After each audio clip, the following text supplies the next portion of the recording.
Hey guys, this is Sister Iris. I want to go through the optimizations and movement that I did to hit Eternal Engine's half cycle.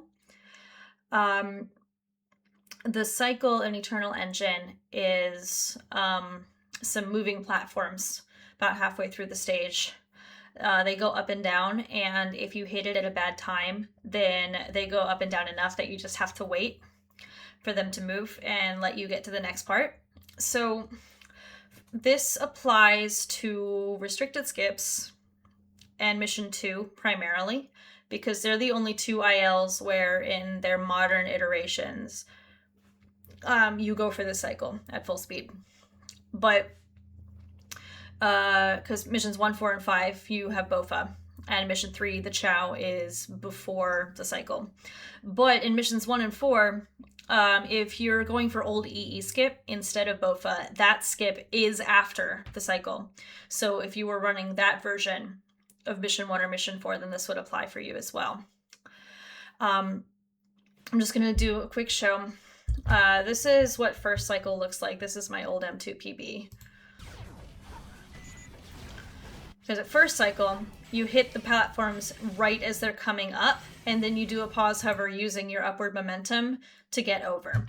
But in half cycle, what we're going to be doing is we're going to be coming to these platforms as they are going down, and then using this balloon to boost us the rest of the way, because we're not going to be able to make the height by ourselves with pause hovers. So yeah, let's get into it. If you don't know the Eternal Engine restricted route in general, I'm going to link JW13's restricted tutorial down below. Fantastic video. It is how I first learned to play the stage skipless, and restricted is one of my favorite ILs in the game. Cannot say enough good things about it. But that's not why I'm here. So let's get into it. Oh, right. One thing. As far as I know, right now this trick is GameCube only.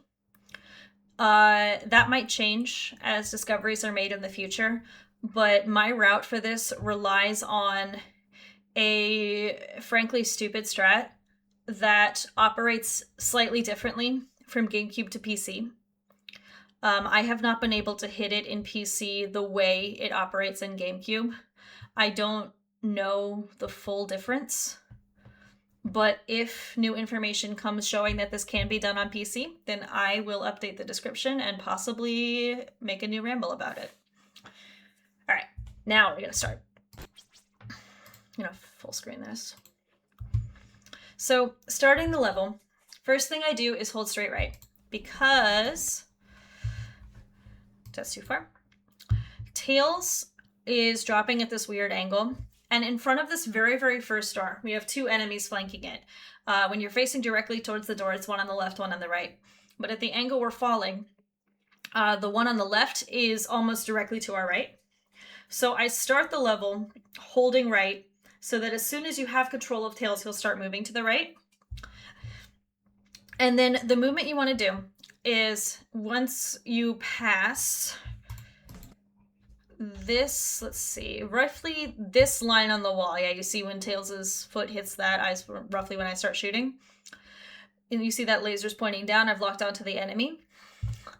You start shooting straight right once, and then down right once to hit the enemy on the right. That looks like this. Oh, no, I need to go back and show that again. I'm just going to start from the beginning. But what I'm going to do is I'll shoot straight right, and then I'll shoot down right, and then I keep that motion going and turn it into a pivot to get through the door as it opens. Now, when I was first learning this and optimizing this in individual sections, I held myself to strict time checks. And the first one is right across the threshold of this door. So let's see, let's go forward. Yeah. About right here, I would check myself.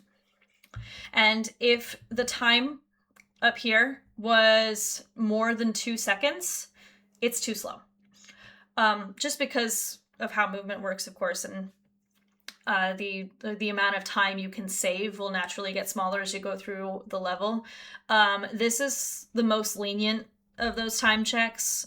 It was something I held myself to more to make my life easier later, because the more time you save at the beginning, the less time you have to save later. Once you're through the door, you play Eternal Engine as normal. It just takes a little practice to do that snaking motion through the door. I know when playing Eternal Engine normally, a lot of people will just jump through the door. But you want to jump as little as possible because it loses time. So normally to hit these enemies, you just jump and hover for a little bit and shoot them, or people have different variations of how to do it.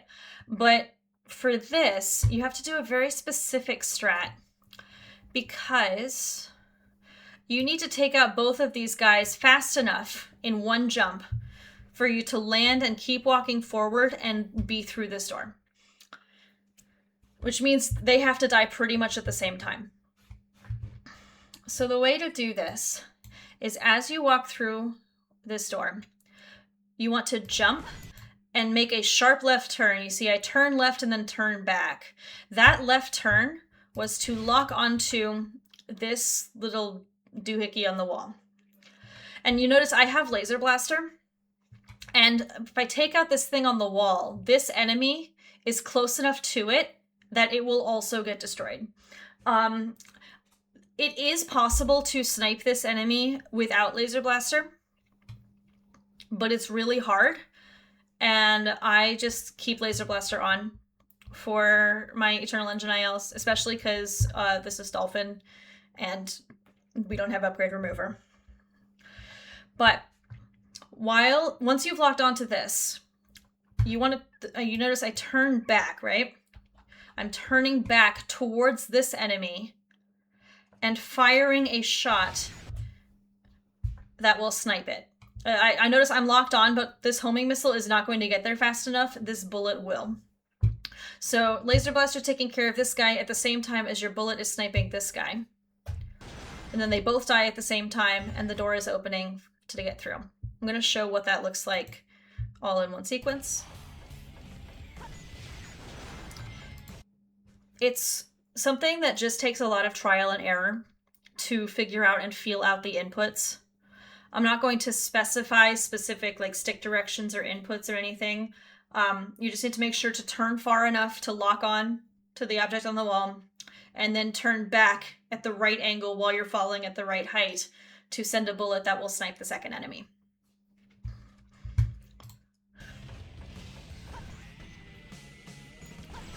All right, now here's my second time check. I tend to pause at slightly different times because it's not frame perfect when I pause, but roughly as Tails is about to grab the pulley, I check that we are under 12 seconds, or sorry, under 12.5 seconds, 12.50. I found that 12.4 is pretty consistently doable, a little lower than that even, like 12.39 depending. It's not an exact science based on when you pause, but in general, as you are in or around the pulley, there should be less than 12.5 on the clock. All right, snipe this guy, get off the pulley as fast as you possibly can. Again, that just takes practice to know when is too early. All right. So, biggest problem in making this cycle is the doors. Normally, when you run EE, you just jump through doors, but that's too slow. So what I do is point Tails right at the spot where the door's about to open and neutral stick for exactly 3 frames. And I do frame advancing. And unfortunately, in the IL run where I actually hit it, I accidentally neutral sticked for 4 frames here, which is fine. 4 frames is fine even if you want to go deliberately for safety, but 5 or more frames and Tails starts slowing down to a noticeable degree. It's not like a complete disaster, but it's not ideal. You want to try to hold it as close to 3 frames as possible and aim directly for the spot where the door will open, which is about hang on, you can't see it because of the menu. About where this menu, go away. Come on. I spent too many frames paused. All right, there we go. This little dot on the door is a pretty decent place to aim for. And then you just make adjustments in real time as you need to. For frame advancing, something I just want to touch on, if you don't know, SA2 runs at 60 FPS. Therefore, you have 6 frames to every 10 centiseconds, because 6 times 10, 60, right? 60 frames a second. So all times in SA2 on the clock can only ever end in 0, 2, 4, 5, 7, or 9. So you'll see here, I paused at 52. I paused again at 55. That's 2 frames, because 54 would be the next frame. And then that's 2 more frames because I passed 57. So this was a 4-frame pause. It was meant to be a 3-frame pause, but I messed up slightly. That's okay. And then I get through the door safely. Now there's another door right here. For first checkpoint right here, you do want to take it, especially if you're doing M2. And you need a very low 21 check, or a 20 is what you want. 20 is possible. It's not required. I get a 21 in this. And notice I'm aiming to the right. That is because we're not going to jump through this door. We're going to take a wide turn and go around. And what I do is I deliberately hit Amachow and then use that as my cue to swing around, because that will get you through the door in time. Now, when I'm making my walk around, I look for this red line on the floor and try to have Tails' left foot roughly in line with that. So you see what that looks like here. And then that gets you through the door. And the best part of this, if you take out this enemy and you have Laser Blaster, Amachow dies, which is just icing on the cake. Anyway, moving on. Next place I pause is right next to this capsule to check. The less than 25 seconds is generally what I go for. Less than 24.9 is even better. All right, keep going. Because this is M2, I jumped for rings here. If you're doing restricted, that is not necessary.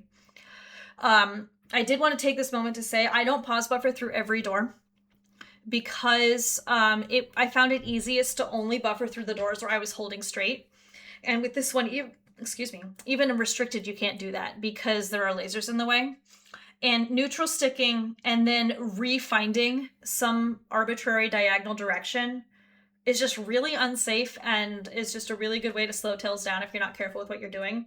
So I found it safer and more consistent to just pause buffer through every door where it made sense and do tight jumps otherwise. With this one, you had to jump because I needed to get around to get these rings. You can do like a little snaking motion. When I was first routing this, I did toy with doing a little S curve through every door, but it was honestly miserable and it turned out not to be necessary, so I wouldn't. Camera likes to be cinematic, so I also jump through this door. There are a couple different ways to take care of these boxes. I do the box on top and then come back over. Some people snipe the left box and then sort of do a little pivot around or jump around. Whatever you find to be the fastest. But the important part is that when you get to the point where the door opens, just pause for a second. And then as soon as the door starts opening, just start walking. And you swing around through this door. Now, this is the only time check that I actually kept doing in all my ILs because it was the really important one to me. Getting across this threshold, I wanted to make sure it was at less than 33.9 seconds. At first, I held myself to 34, but I had a couple of attempts that were like 33.92 or something that ended up being too slow. So I made sure it was like 33.8 something or less before I would continue on. This is another difference about whether if you have Laser Blaster or not. Taking out this enemy, There's a funny little snipe you can do to hit the bottom bomb off of him without destroying the rest of the enemy, and then you can just walk across. But because there's a door right behind, I didn't find Laser Blaster really mattered much here, so I just shot him, took out the bridge, and then because you had to hover, you necessarily lost enough momentum that you can just do a little motion to the side and go right through the door. If you don't have Laser Blaster, then killing the enemy will not take out the bridge unless you shoot the bridge on purpose, in which case you need to do a slightly different movement and just slow down a little bit, or pause buffer, or jump, one of the two. All right, this is the next door that I buffered. And then you jump right over here and down here to this missile. Now, this missile is obnoxious. The way I was doing this, I went over the fence and immediately turned right to get under this part of the little bridge so that when I landed, the camera would be cooperating. If you land at an awkward angle to the missile, what I would do is, if you have time, adjust the camera to be like this and then lock it. But you want to pivot over the missile right as it's done so that you get over here as fast as possible. And now, for this door, you only need to pause buffer for 1 frame to get through because you just chopped off of boxes, so you have a little bit less speed. You can actually get through without pause buffering this door at all, but I bonked enough times that I threw in the towel and started buffering for 1 frame to make it consistent. So this next part is why, as far as I know, this strat is GameCube only. So I'm gonna go forward a little bit. Right here, we've got a weight, and there are 2 springs. So in SA2, the weight will drop if you are close enough to the detection area and the game senses that you are on the ground. Now, if you're on a box, the game counts that as being on the ground. So in normal circumstances, if you fly forward and hit this spring, unless you are up against the wall and hitting the spring, the weight is going to drop and it's going to be useless to you. So this is something that I stole from Brian PSO's M2 TAS, and I have not found a way to make it consistent except just throwing myself at it over and over, and even then it's not consistent. This was the choke point of all my attempts. I didn't care about an attempt until I hit this. What you want to do is hop and hover, and what you are doing is you are aiming for the very front edge of this spring, just high enough to hit the spring, but not to land on the box. So if you see here, Tails is not landing on the box. He is not on the ground, but he is hitting the spring. And what this does is it has a kind of unique interaction where normally the spring sends you like up here, but hitting the spring there sends you to exactly the perfect height you need to get on the weight. I've been calling this TAS spring because realistically this strat should be TAS only. It was truly just constantly trying and getting a feel for what it feels like to be able to hit it in full attempts, and it took a long time. So it's just practice, save state the heck out of it.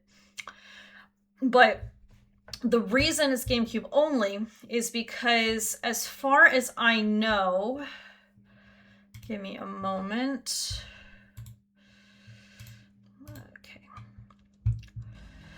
So I recorded this earlier on PC. I'm gonna do the same strat, but it sends you way higher. You see, I'm way up here, whereas in this video, I was just right, where was I? I'm just right here. And to save time, more time you spend in the air, more time you're wasting. So that is why I ran this on Dolphin. I'm gonna run this back, show what it looks like one more time.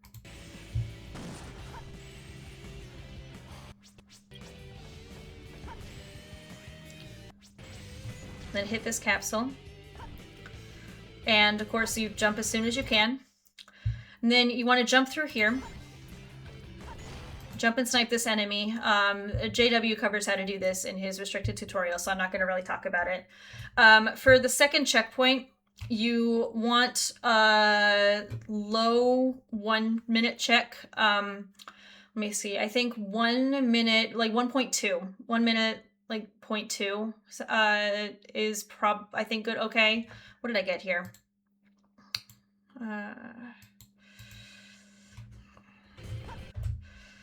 Okay, I got 1.09.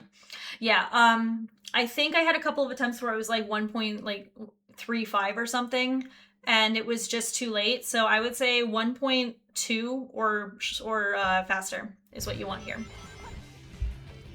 With this guy, there is a way where you can jump and shoot him and then keep your fluid motion. So keep it like to be a kind of fluid jump turning, and then you land at a faster speed to get through this door. I sort of did it here. It could have been faster, but you want that general movement. Go through the door, jump through this door because of the lasers, and here. So as you see, the platforms are coming down. For this first platform, you want to make sure you don't hover until you're completely, until you're actually descending, because with mechs, pause hovering actually reduces your horizontal speed for the first part of the hover. While Tails and Eggman are going up, their horizontal speed is reduced. So you'll notice here I jump and then hover to get cleanly on to this platform. Then pause hover off of this platform onto the next one. And immediately, as soon as you land, pause hover and start firing straight at the balloon. It's gonna be tight. It's gonna look like you're missing it, and you hit the bottom of the balloon just barely, and hitting the balloon is gonna give you the height to land here. And then you should get 15 check, 14 if you're really fast, but I think 15 is good. And then here I'm obviously shooting the capsule at the end because it's M2. But if it's restricted, then you would, of course, just keep going that way. So yeah, that's all I've got to say on that. If you have any questions about anything here, please feel free to reach out to me on Discord. I'm in the SA2 server, and I would just love it if someone else went for this and tried to hit it, because I think it's really sick and it's a giant flex. So yeah, that's all I got.